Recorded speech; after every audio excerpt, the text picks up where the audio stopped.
If we live out loud, we can trounce the hatred and expand everyone's lives. Forge meaning, build identity. Forge meaning, build identity, and then invite the world to share your joy. Thank you. I take enormous pride in what Andrew has done. It's very satisfying and very thrilling, and I think it would be for any parent to have a son who's been so successful.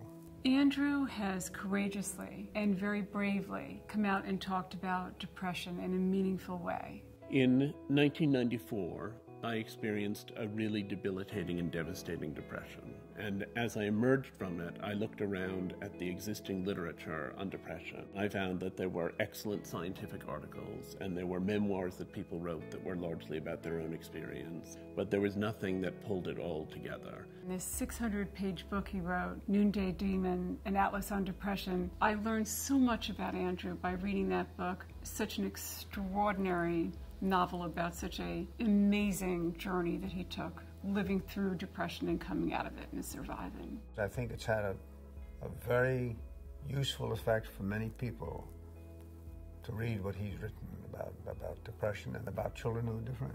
I was honored to have had the opportunity to talk to Andrew about autism because we have a son that's affected by autism very severely. David is now 15 years old. He's never said a single word.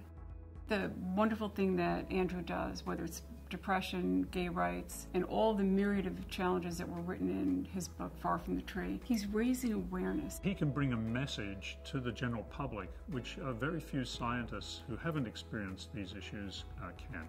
I think the lab has done an extraordinary job in unlocking our understanding of what genetics consists of. Cold Spring Harbor Laboratory has got a fairly large program on understanding cognition, the normal brain, but also cognitive dysfunction. Mike Wigler, Shane McCarthy, and Dick McCombie and others have been studying the genetics of autism and schizophrenia and bipolar disorder. My work uses DNA sequencing technologies to read the 3.3 billion bases or letters of the human genome. This is very much like scanning a book, and we read this book letter by letter, looking for spelling errors that could change the meaning of a word or the interpretation of a sentence, paragraphs, or themes across the book that can tell us a lot more about the biology of the disorder. I also feel as though science has helped in this process of lifting the stigma around many of the topics that I write about. As we understand the mechanisms of depression, as we begin to unlock some of the mechanisms of autism and schizophrenia. People like Andrew Solomon are very inspirational for many people, including scientists. It paints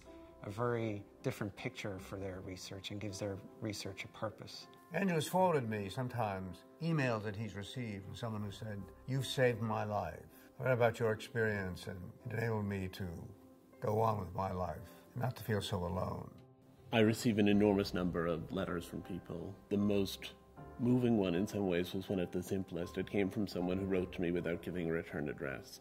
And it just said, "I was going to commit suicide, but I read your book and changed my mind."